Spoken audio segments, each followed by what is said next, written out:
In 1831, Charles Darwin went on a 5-year expedition to the South Sea Islands.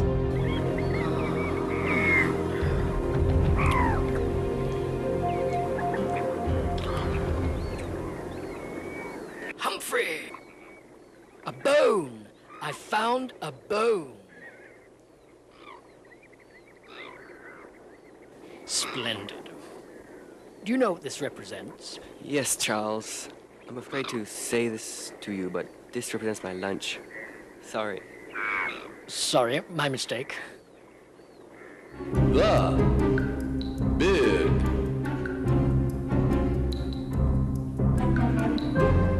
lie. Later that day, Humphrey! Humphrey! A tooth!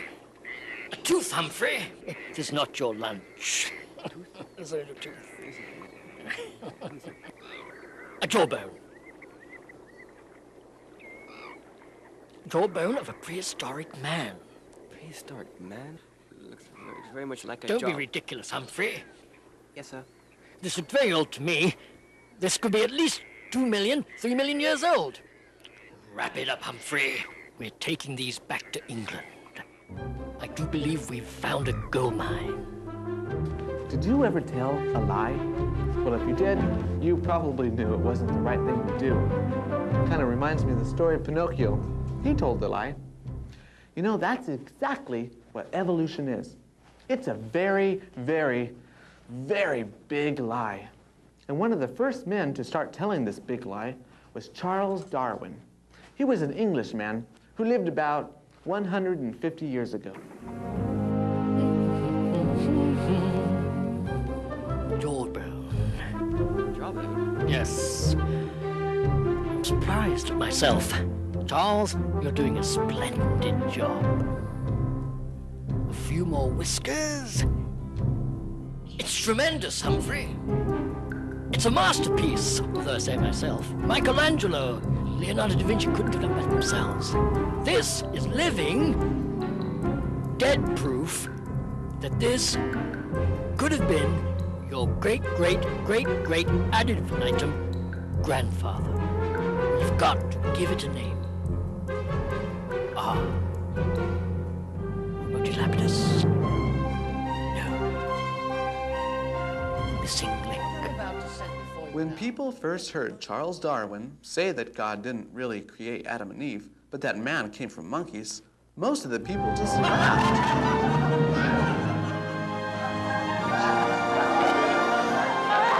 The amazing thing about this theory is that this creature here could have been your great grandfather.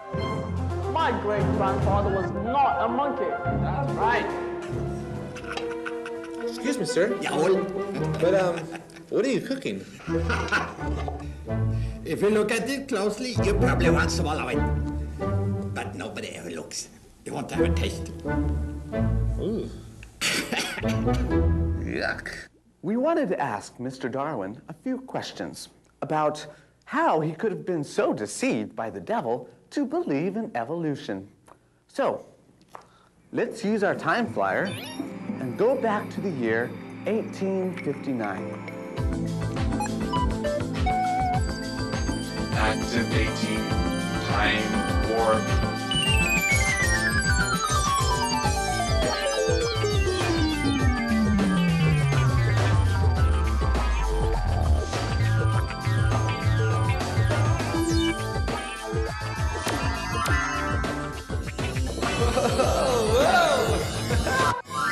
Whoa. Oh. What are you doing? Who are you? Where are you from? Excuse me. I'm sorry for the intrusion. I'm from the future. Are you Mr. Darwin? I'm Mr. Darwin. I'd like to ask you a question about evolution, if you don't mind. No. Go right ahead. In fact, I'd be flattered. You said that plants, animals, and even humans are continually changing and evolving. But if this is true, then why don't we see it happening in the world today? To be quite frank, I'm quite stumped on that one myself. You see, I haven't found any evidence. Like I said before, you have to believe it by faith. Well, anyway, look here. We've found a tooth. Charles, it was only a tooth. Humphrey, I would appreciate it if you kept your comments to yourself while we have visitors. Anyway, listen, I'm a very busy man. I have work to do. Besides, you're asking too many questions. If you please excuse me. Okay, goodbye. Let's go, kid.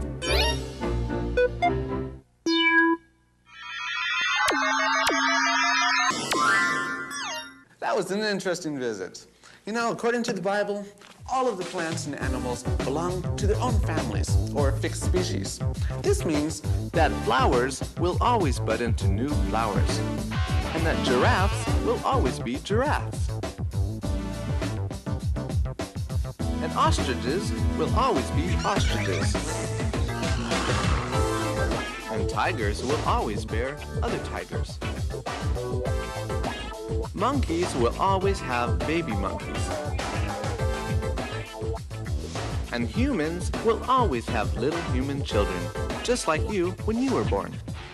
The reason the devil wants people to believe in evolution is so that they will forget all about God. See, God is like the cornerstone of the Church of Faith. And if you take him away, look what happens to the rest of the building.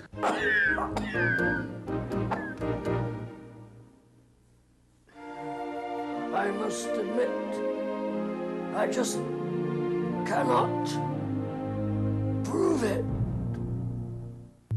God made the universe, and God made the beautiful world that we live in. He made the animals and birds, and you and me. Don't let Charlie make a monkey out of you.